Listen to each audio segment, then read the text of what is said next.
how do you split the screen on the iPad, but sort of like up and down, meaning that you don't split it vertically, but like horizontally, if that makes sense. So let me show you how you could do this. If you're new here, most definitely subscribe so you don't miss tutorials and videos like this one.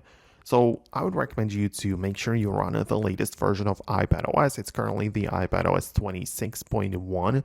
And what you need to do is to find the multitasking and gestures within these settings. So you need to make sure it's turned on, and so make sure it's not like set it to full screen apps only, but make it go to the windowed apps.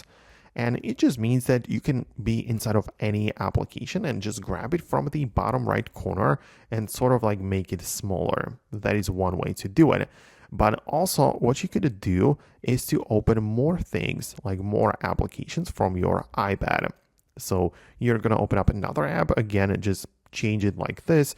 And you can see that right now we have like two apps laying on sort of like on the top of each other, sort of, but it's, one is on top, one is on the bottom, and they still kind of like, one hides the other, sort of. They are like overlaying a little bit, but it kind of works.